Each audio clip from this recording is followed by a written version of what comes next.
Payday hits at 9 in the morning, and for about 48 hours, you feel untouchable. You check your balance, and there it is, the biggest number you'll see all month. Suddenly, that dinner out feels reasonable. That thing in your cart you've been ignoring? Add to bag.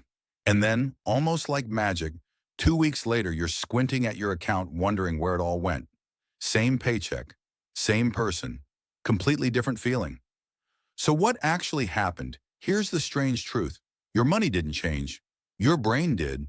And once you understand the mental wiring behind payday, you stop being surprised by it and you start getting ahead of it. Let's start with that rush. The moment your deposit lands, your brain treats it like a reward and not a small one. It's a lump sum all at once, sitting in one place. Psychologists have a name for the trap hiding inside that feeling. They call it the wealth effect. When you see a large balance, you don't just feel like you have more money. You feel like you are wealthier as a person, and wealthy people in your imagination don't sweat a $12 lunch. So you spend like the person that big number says you are, not the person your monthly budget says you are. Think about that for a second. The exact same $40 feels totally different depending on the number sitting next to it. $40 when your balance reads $3,000 feels like nothing. $40 when your balance reads $90 feels like a crisis. The $40 never changed. Only the backdrop did. Your mind is constantly judging money in relation to whatever else is on the screen and almost never on its own terms. Now here's where it gets sneaky. That big payday balance is a lie, and you already know it's a lie. Most of that money is already spoken for. Rent is coming. The car payment is coming. Groceries, insurance, the streaming services you forgot you signed up for. But none of those bills have left yet. So for a brief window, your brain gets to enjoy the full number as if every dollar were free to spend. Economists would say you're confusing your gross balance with your actual disposable income.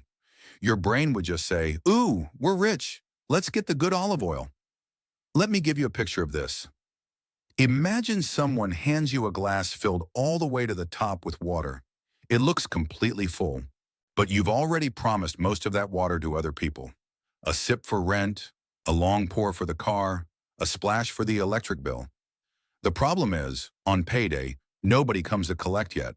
So you're standing there holding what looks like a full glass, and your brain keeps telling you to drink freely because all that water is right there in your hand. Then the bills arrive, the glass drains, and you're shocked it's almost empty. But it was never really full. It just looked that way for a couple of days. So why does the broke feeling hit so hard later? Two reasons, and they both come from the way your mind keeps score. The first is something behavioral researchers call loss aversion. Losing something feels roughly twice as powerful as gaining the same thing. Getting paid feels good, but watching your balance shrink day after day feels worse, much worse, even when nothing is going wrong. Every time you open the app and the number is smaller than last time, your brain registers a tiny loss. By week 2, you've absorbed a dozen of these little stings, and you start to feel poor, even if you're exactly on track. The dropping number hurts more than the original deposit pleased you. The second reason is that your spending and your earning live on two completely different clocks. You get paid in big, rare moments, twice a month, maybe once, but you spend in tiny, constant trickles. A coffee here, a tank of gas there, a subscription you don't even notice. So the income feels like a flood, and the spending feels like a slow leak you can barely see. And here's the catch. Because each individual purchase is small, your brain refuses to take any of them seriously. No single $3 charge feels like the reason you're broke, but 40 of them absolutely are. Quick gut check. Have you ever looked at your bank statement and thought, "I genuinely have no idea what I spent $200 on this week"? That's not bad memory. That's design. Small amounts don't get filed in your brain as real events. They evaporate. You remember the big deposit because it's a moment. You forget the leaks because they're a fog. There's one more piece, and it's the one that quietly does the most damage. It's called mental accounting. Your mind doesn't treat all dollars as equal. It puts them in invisible little jars. There's the bills jar, the savings jar, and a jar most people don't admit they have. The "it's payday, I deserve this" jar. The trouble is, that reward jar has no fixed size. On payday, when you're feeling flush, the jar feels enormous. So a celebration dinner, a new pair of shoes, a round for your friends, it all gets quietly filed under treat, not under spending. And treats don't feel like they count. That's how you can swear you barely spent anything while your balance tells a very different story. So what do you actually do with all this? You can't delete the wiring, but you can outsmart it. Here are a few things to try. First, redefine what your real number is. The big balance on payday is not your money. Your money is what's left after the bills that are already coming. Some people figure out that true number and literally write it down somewhere they'll see it, so the inflated balance stops fooling them. You're replacing the fantasy number with the honest one? Second, slow down the first 48 hours. Most of the payday damage happens in that early window when you feel richest. So make a rule for yourself. Anything you want to buy in the first 2 days after getting paid, you wait on. Not forever.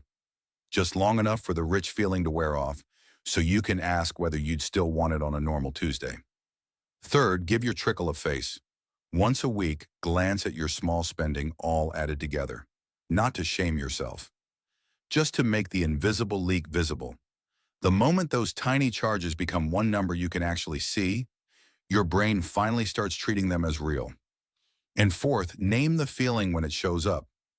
When that payday high hits and your hand reaches for your wallet, just say it to yourself. This is the wealth effect talking. Naming it breaks the spell because now it's not who you are. It's just a known glitch you're choosing not to fall for. So back to where we started.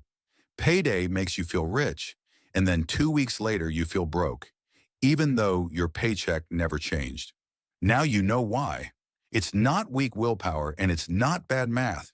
It's a brain that confuses a full glass with free water, that feels every shrinking number as a loss, and that hides your spending in jars it refuses to count. But here's the bigger thing worth sitting with. If a number on a screen can make you feel rich or poor in the same week, then maybe the feeling of having enough was never really about the number at all.